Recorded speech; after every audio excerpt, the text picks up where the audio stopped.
Hello, everybody, and welcome back to this week's episode of the BeDifferential Podcast. I'm your host, Ava Gregory, and this week we are joined by Melanie White, the CEO of Hellwig Products. Welcome to this week's episode. Thank you. I'm excited to be here. I'm really looking forward to hearing about your story and your journey and Hellwig Products. But before we really get into it, Melanie, why don't you tell the audience just a little bit about who you are so they can know who we're talking to? Yeah, so I am a fourth generation of Hellwig. My maiden name was Hellwig. I got into the business about 20 years ago. I started cold calling for Hellwig, and then I've worked my way through. There wasn't a clear path to being CEO, but I was really passionate about the business. And so took all the opportunities to learn different aspects of Hellwig. But I've been very familiar with our customers since the beginning. I went to school, so I have my degree in psychology. Wasn't planning on coming into the automotive aftermarket, but I fell in love with the industry. I volunteer a lot within SEMA, our association, as well. So I just will take the highest volunteer position in SEMA in July, so July 25th. I get to steal the gavel from someone. But I'll be the chair of the SEMA board of directors. And then, I'm a wife. I married my high school sweetheart. So we're going to celebrate 25 years next week. And I'm also a mom to a 15-year-old. So, yeah.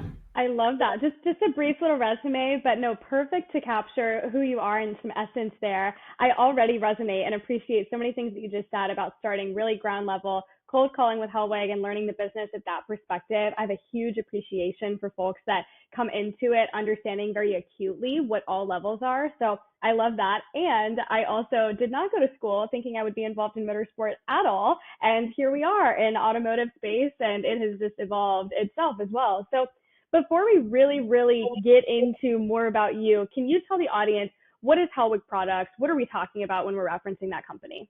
Yeah, absolutely. So we actually started making helper springs. So back in the 40s, every vehicle was a passenger car. So it was really lucky at that time. We'd have like maybe a few different models, but our part numbers were not huge. But passenger cars were what we did everything with then. So we towed with them, we hauled with them. We talk about like overlanders, but they were overlanding with cars then too. So Hellwig started. So a helper spring just goes on top of a leaf spring and helps the vehicle sit level load height. So if a vehicle sits and sags with a trailer, with a big load, the vehicle doesn't work the way it's supposed to. Like the lights don't hit the way that they should. It doesn't handle the way that it should. Like the braking, all of the things are not working the way that they should. So having a helper spring really helps the vehicle not only sit level, but like handle the way that it should. So that's how we got started. And we still make helper springs today and have a lot more than 3 different kits in our wheelhouse. And then because it goes so well with with helper springs and load and sway, a lot of vehicles, if they have a heavy load, they also have a lot of sway. OEs, they do a great job at making vehicles, but they make towards the middle, right? They make towards someone who's like an everyday, who isn't going to ask very much of their vehicle. When you tow and haul, you ask a lot of your vehicle. So a sway bar goes, we make front and rear. And so it goes on the front axle or the rear axle or both. But it acts as a counter lever. So as the vehicle wants to lean one way, it pushes the vehicle down on the other side. So it helps the vehicle handle in cornering. They're used a lot in like race applications, but we have really focused on like the tow and haul world, but we make sway bars. I mean, we do sway bars for anyone. We're aftermarket side of our business, but we also have an OE side of our business, and then also have a private label. So we make a lot of stuff here. Well, no, I love that. And what a great explanation. And also, we may have to have a follow-up call after this because I have some upcoming projects that might require some of your products. So we should definitely. True. Yeah, they're hidden and tucked away, right? And you don't think about them that often. But Totally. when you drive it and you go from like not having one to having one, like they're night and day. So yeah, so it's always fun to like talk to people and then like tell them what we do, and then they're like, oh, maybe I do need you. So I'm like, yes, you do. I'd love to help. No, genuinely. Yeah. I own two air-cooled cars, and I definitely think I've brought them on surfaces where your parts might have been more helpful than me just trudging through. So yeah, we'll definitely connect. Well, this is amazing. So Melanie, you said Hellwig started in the 40s, which is absolutely insane. How do you feel, I mean, carrying on this multi-generational family project, what has that meant to you? And really, I'm assuming because you're fourth generation coming into this business that you were surrounded by it as a child. But what really was your introduction into this space and now leading into the impact that it's had on you in your career? It's really funny. So I knew Hellwig. We'd sometimes my dad would be working on a project and he'd bring us down at night and we'd, play with all the phones and like pretend we're driving the forklifts. We never drove them. But just we would be here like after hours. We were never here when we were like making stuff. And then I didn't really know what we did, except for my dad drove cool vehicles and he had this like taking bat turns, so we'd like take really sharp turns.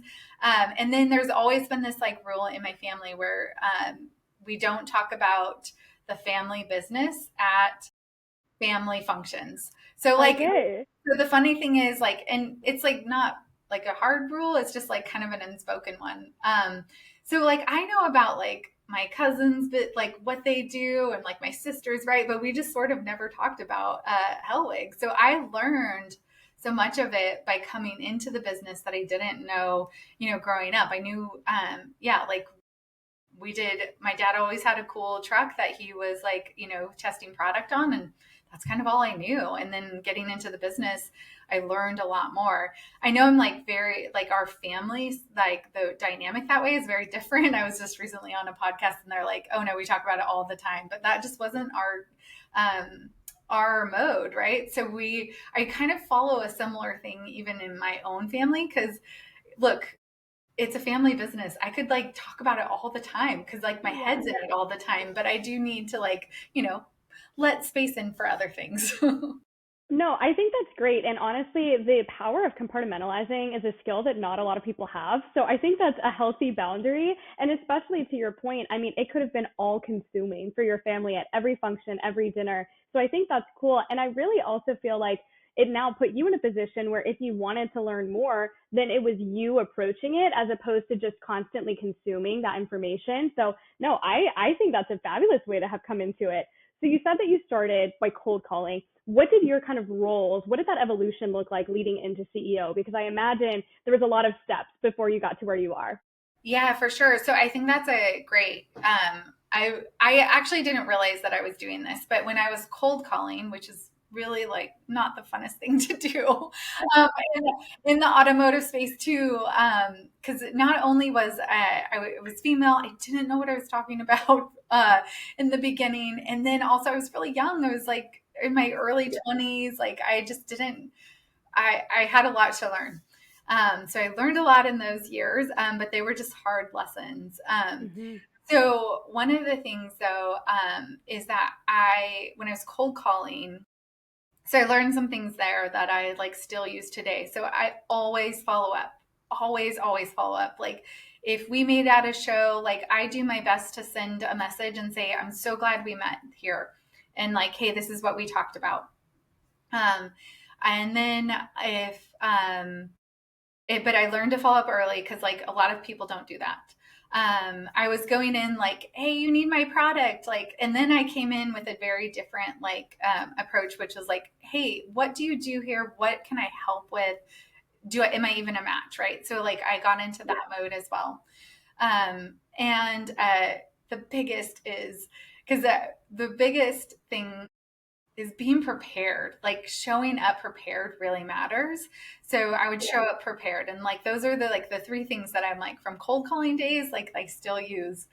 But from cold calling, I realized like Hellwig needed more attention in the marketplace, in marketing. So then I went from cold calling to marketing. So from marketing, then I, got good in that area, learned a lot of different things. And then from marketing, I went to like sales manager, and then, learned how to like put together like good sales programs and things like that. And then I went to vice president. And then I was like, I'm doing all the president stuff. I should have that title. But that was a harder one to get. But So I like just felt that to my core. Like, I'm doing this, might as well have the title. Like, hold on, somebody get on the same page with me, please. but this is so, but every time, so right. So every time I was like cold calling and then I'm doing marketing, uh, I I did the job and then asked for the title. So I never, so I did the job, asked for the title and the like, the compensation to go with it. So I never did a position that I didn't like know I could do it, right? So I was like doing president things, and then that was the hardest. So like it was easy, like marketing. Oh yeah, you're doing it. Oh yeah, sales. Okay, whatever. And then the president was my hardest sell to like be like, no, I'm really doing that. So, but yeah, so it's my dad is still really he was really active in the business. He's definitely taking more fishing trips and hunting trips, but he still comes in and we get to still pick his brain here. But yeah. No, that's amazing. I mean, I said it at the beginning, but to have the acute understanding at all of these levels, I think is so important, and something I've had leaders who are well-rounded and I've had leaders that are maybe not as so. And to come in from a perspective where you can say, no, I've worked in these different roles and I understand what they're thinking about or what we might need to anticipate across all becomes really important, at least in my experience, from a leadership as well as someone who reports to others. So I think that's an amazing journey that you were able to navigate there. I'm curious, you said when you started, you really didn't know a lot about it. You started in this cold calling and were like, I guess I have to learn now. What's something now, with all of your experience and tenure in your career, that you would hope or wish that more consumers understood about your products, or why they should care about these, off-roading and towing products? Yeah, I mean, they make such a big difference in the way that the vehicle handles. It's like so fun. So my big thing, I have a really sharp uh, turn on my on ramp home, and I love to hit that a little bit like really fast. And that's just something that like it makes it so much more fun. But I think a lot of it is some of the products in our space are also like they're visual, like so I'm not a bumper, right? I'm not lights, like it's not something that you often see, but you do definitely like feel like that feeling of like security and comfort is a big deal. And especially like my son is 15 and a half, so he's doing his like driver's permit, and we have a Ranger for him, but it has like weight up high. But there's no way in heck I would let him drive something with weight up high without having like the suspension to back it up. But we can do that. Like, and I feel really confident about that. When he first was going to drive it, I was like, we're taking that off. And then it was like, oh no, it handles fine. Like it handles really good with the extra weight on top, but like, it just is a lot. Like anytime you put that higher center of gravity, it makes a huge difference in the way that the vehicle handles. So it needs help. So, and that's what I'm like, we're here to help you. It makes me so happy when I can see people using our products and like get the feedback of like, this made a big difference. I mean, because what we do here, it's like we heat treat, we hot form. It's hot, it with steel, so it's heavy. Like it is not easy work. So the fact that like, we're doing this like hot, heavy work here, but we're like doing something really good, right? It's like, it makes a huge difference in the way that people like experience their vehicle, and like they're going to these gorgeous places. Like you don't want to have a really like unfun ride, right? Yeah. Like, yeah, this was also a great experience to get here. Yeah. No, that's such a good point. So let's talk about it a little bit, because I mean, I do think that like the hobby of overlanding has grown a lot in more recent years. I mean, selfishly, I just went overlanding like literally a week ago in the North Georgia mountains where I'm based out of, and How do you think that growing like market is influencing now your strategy for your product? Yeah. So we joke that overlanders are overloaders. They put way too much stuff on, and not too much. You put just the right amount, but you do need help. But it's also just like, I think a really cool thing happened during COVID where we just wanted to go outside and play more. And I love Yeah. to see, I mean, we were in Yosemite a couple weekends ago, pretty close to Yosemite and then also the sequoias. And I love to see that like so many people are just out there enjoying the outdoors. And I do think that was like, there's plenty that wasn't great about that time. But I think that's one of the things that was good was like this desire to get out in nature more. And a lot of products came out in the market to make it like so much easier too. And accessible, like it rooftop tent. Like I went with my girlfriend recently and it was just so easy. I could do it alone. Like it was just like, oh, Yeah. I had never like tried to do it. But it's so accessible, for, whoever you are, I think that's really cool. And what I love about, our products is like, we then help people do that kind of stuff where they're getting outdoors.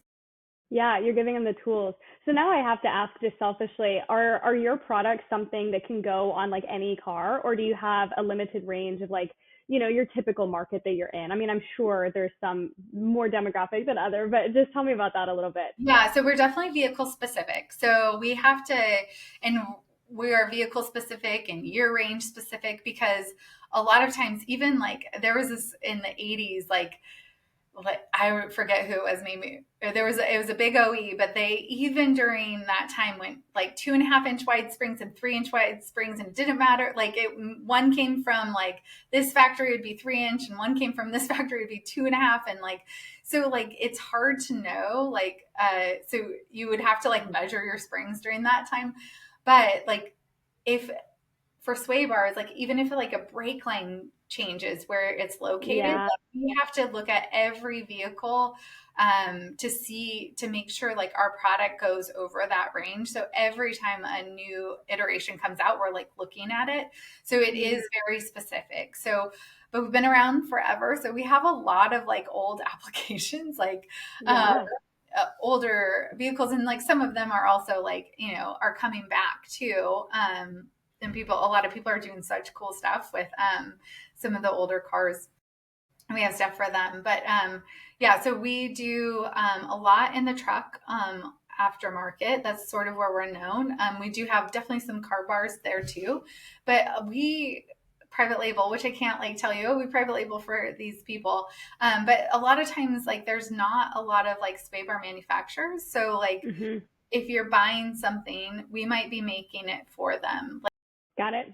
They might have, their specific specifications that we're making it to, or that we're making it from our own, but they're going in a kit, that they're selling. Yeah, I mean, we make stuff for, like you wouldn't even think about it. Like Yeah. we've done stuff for like golf carts all the way up to like these military applications. Wow. No, I think that's a great behind the scenes like business perspective too, because I do think it's really easy if we don't see, your name brand or label on it immediately to assume that it isn't you. So what a great insight just from kind of the business perspective there.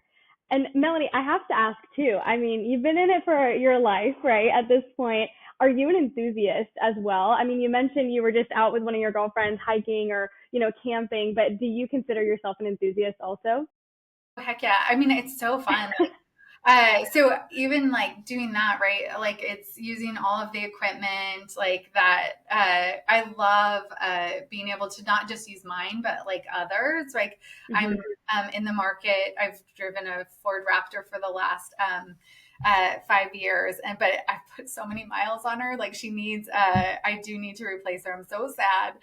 But I've just like been thinking about like what's the next like vehicle I'm getting into. But I have that truck, and we would be in the desert. And so we do a lot of like desert camping as well during the winter and ride dirt bikes.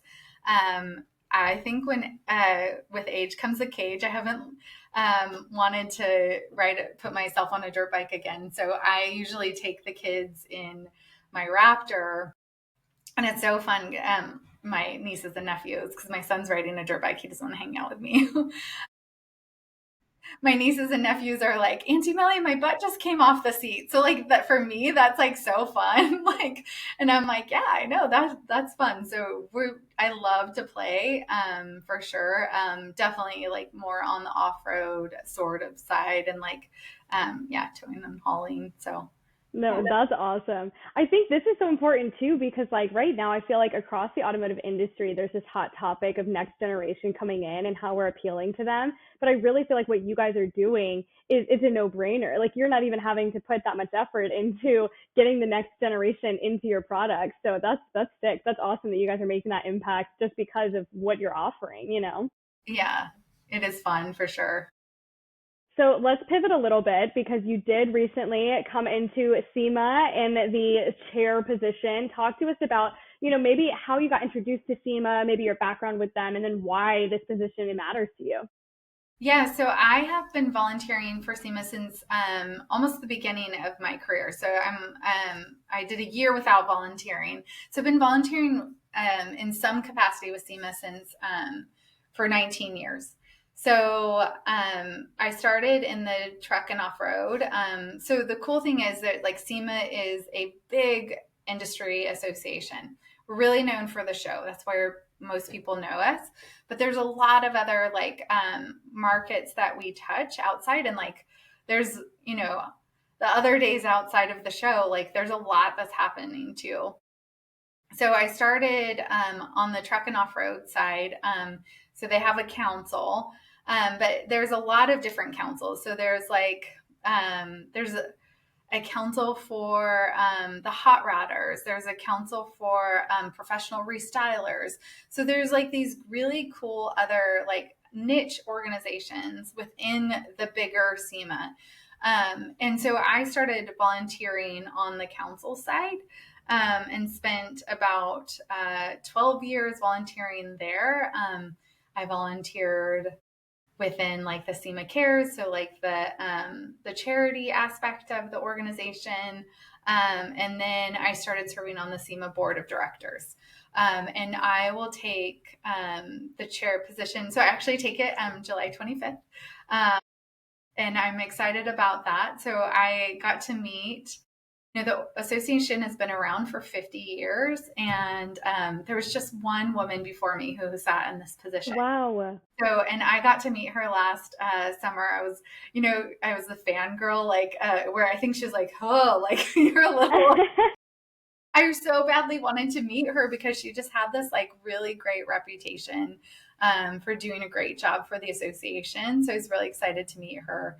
And I'm excited to fill this position. I'm really passionate about what the industry does. And, it really is about that next generation. So the reason why SEMA even like came together as an organization was there was all of these regulations impacting racing. And so a group of manufacturers came together and said, we're going to have to fight this. And like, you're so much stronger as a group, right? Like so much stronger. So that's really like how SEMA started. And that is what I still have a lot of passion. Like, there's just more and more impacts on our businesses that I think, the more that we can like band together and work together on them, it's really key. So that's why I threw in my name. But I think about like my son is 15 and a half, and he wants to get into the industry. He doesn't want to work for me, but he wants to get in the industry, and I think that's really cool. Like I want him to have that opportunity to be able to like come into an industry, but a healthy one, like one that like we have a lot of like influence, and we do cool stuff. Like we don't hurt anyone with what we do, right? There's such like, I mean, it's really cool what we do here in this industry that I just want to do whatever I can to make a positive impact on that. Well, Melanie, I mean, just off brief interaction here, I have zero doubt that that's going to be a challenge for you. And I think this is such an exciting role for you to come into. And it's crazy. I was just saying this to someone else that the fact that we're in 2025 and there's still so many like firsts for women to accomplish, or the fact that there was only one chair ahead of you that was a woman is insane. And I think there's such a strong impact in having men and women, but also all underrepresented groups represented so we can have different perspectives and considerations. So you talked about the next generation, you talked about your son coming in and what this role really is. I think, this chair position provides an opportunity to talk about the future of the industry. What do you think? What are you looking forward to for the future of our industry? What are some conversations that you guys are maybe discussing? And I know you haven't quite come into the role yet, but it's soon to be. What are some things that you're looking forward to just for automotive as a whole? Yes, I mean, there's a few things that are really important to me. So ever since I've been on the board, like there are areas that I like really like hone in on, and like government affairs is big. Like I was recently up in California meeting with legislators, and it was interesting. We were just talking about like a policy there, and I was like, this really impacts our business in this way, and they're like the legislators didn't have a good idea of how it was impacting our businesses. And like we all have this ability to like influence and talk to them, like they're accessible. So like the fact that we're not doing it is kind of a bummer. So like government affairs is really big for me, and I think like we just need to do more of that. We have a really strong government affairs office at SEMA, and they've had a huge wins this year. So it's been really cool to like see what they're doing, but it's also like more members just getting more involved. Yeah. Well, wait, Melanie, let me ask you that then, because I think this is a great topic. And while, like, politically, I'm not going to dive into things on this podcast, but I think that policy advocacy is huge. And I think there's a lot of intimidation around how you can be involved in that. How would you recommend or encourage business owners, especially in the automotive space, to be more involved? Yeah, I mean, so there's tons of opportunities. Like there's different like being a member of SAN. So even if you're just an enthusiast, like being a member of the SEMA Action Network, you can just be. It keeps you aware of the issues that are going to affect your hobby. So like Yeah. that is like a first step. Like absolutely, you should be a part of that. And then they can share different things that might be like closer to your heart. And then there's a rally that happens every 2 years in DC. So there's a DC rally. I've done that like several years. And then there's also the California rally. They're doing that every year. And they have a saying here: what happens in California doesn't stay in California. But some of the stuff here is really like impacting our industry. So those are like easy way. I mean, not the like attending rallies are easy, but like those are the SEMA Action Network will give you opportunities to be able to weigh in and like reach out to your own political parties as well. So and then they're looking for there's PACs, so there's like ability to like donate in that space as well. But there's just I think it's just awareness, right? Like we need people to be aware of what we're doing. So I think that's the biggest. So the SEMA Action Network. No, that's great. I think that's a big challenge for a lot of different things that we're working through and overcoming in automotive and motorsport is visibility, just objectively, right? Like across the board. So I love that. Okay, so definitely ways to get more involved. Now I'm excited. I actually was not familiar with SAN, so that's fantastic, and I'm going to look more into it. Tell us as well. You've been in this industry for your career, really. How would you encourage more people just to merely get involved? I mean, whether from an enthusiast perspective or a professional career, how would you encourage them to kind of get their foot in the door and start out? Yeah. So I mean, there's tons of opportunity if it's your hobby, like the cars and coffee. That's another great thing that really came out of COVID, right? As like this ability to like go meet, see other cool cars. It's really just this accessible way to do that. Go to car shows and events like that. And then if you're really into it, like there's like I know SEMA has their own uh, job site. So like you can Yeah. look for jobs within the industry. So that is an area that too, if you're like, really love numbers, but I really love cars. Like I need it all here, right? Like I Yeah. love when someone is doing a certain job, but like they love like the industry too. So like they might be in accounting, but really love like this, to do a ton of this stuff on the weekends. So I think that's what, there's a lot of opportunities like that. So just really like knowing what you're into and like your passion as well as like what you're good at, like there's a fit for you if you're interested in getting into this industry. You just said that so perfectly. I literally say all the time that the mission of this podcast is to show people, no matter your interest or skill set, that there's a place for you here. So well done. That's so perfect. So, okay, I know you guys over at Hellwig Products also have your own podcast called Hitched Haulin. Can you tell us a little bit about that? Kind of what was the conception story? What do you guys talk about over there? Share with us what that the whole mission is. Yeah, so on Hitched Haulin, we're talking a lot to people within the industry. Sometimes people who use our product. Most of the time, they're like somewhat familiar, right, of our product. But it's just really like talking about the industry overall. I've had a lot of fun interviewing people, but I wasn't sure if I would like it. So I was just like, okay, you're going to do this many.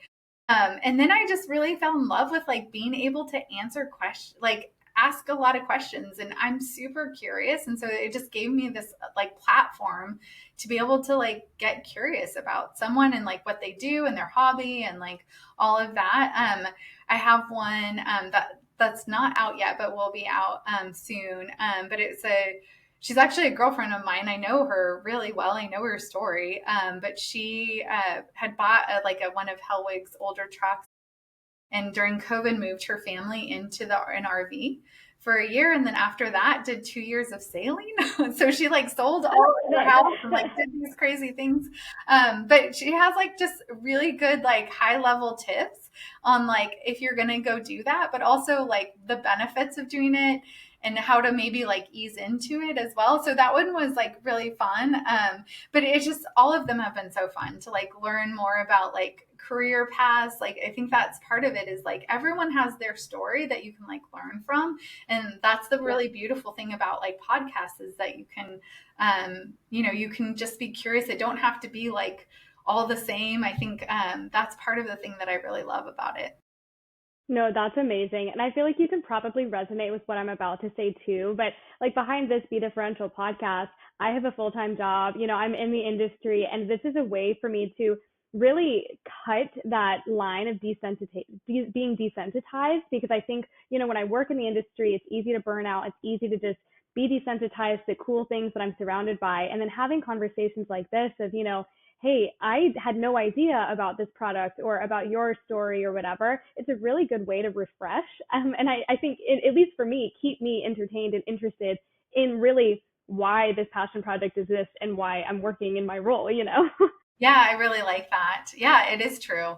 We do like, and you're right. We get desensitized by the cool stuff. Like, there are times when people are like, "Oh my gosh!" I'm like, "Oh yeah, that is really cool." But Right, that's like something right. I see all the time, right? Yeah. No, totally, totally. It's so true. So yeah, I love that. I love that you guys have an outlet for that and hearing other stories. And I think too, just generally speaking, I'm a yapper in real life. So it's cool to be in this dynamic and be able to ask the questions and hear, other perspectives, where in real life I might sit there and just be ready to yap. So it's a good balance. Well, Yeah. good. Well, Melanie, you shared earlier that you do consider yourself an enthusiast. And I'm very curious, what are some of like your favorite either off-road trails or destinations that you've gone to? You mentioned desert camping, or is that one of them, or is there something else that you're like, wait, that was just a really cool memory? Yeah, so I mean, I'm in California where like there are so many cool trails here. I mean, desert is definitely like on my top. I just think there's something so beautiful about the desert in the winter. In the winter, it's just like stunning. So I really loved Yeah. that kind of like exploring. And then yeah, I mean, we spend a lot of time as a family hiking as well. So we're like on very curvy roads. So yeah, there's some really like fast, or not fast, but like you can take them fast if you Yeah. have the right equipment. But like in some national parks as well that I really love. So like we're where I live, I'm only 30 minutes from the gateway to the Sequoias. So like that is, Wow. yeah. But that road is like super curvy, but I do love that road because it's just so pretty. So I think they're just not, the roads that you're on are not easy to get to, right? Like when you're going like these really beautiful places. So yeah.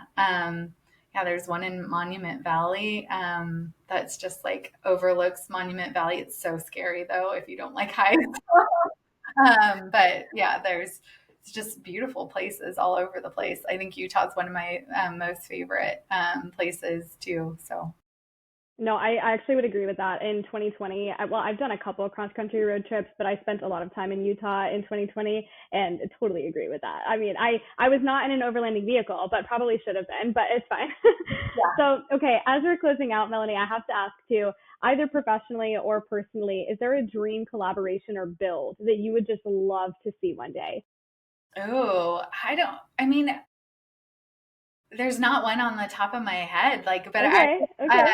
yeah, I love to see the builds. Like, because I don't want to pick one is the thing, Yeah, right? Like, yeah. I love seeing what people are doing with their vehicles, and I just like love to see like, especially in the overlanding world. Like a few years ago at SEMA, maybe like six, there was like, oh, they're putting a bike on their vehicle, and then you now are like, oh, they're like so decked out with all of these like cool things. So yeah, so it's just been fun to see like how the market like adapts to what consumers want, and I love seeing that, and I don't want to pick one.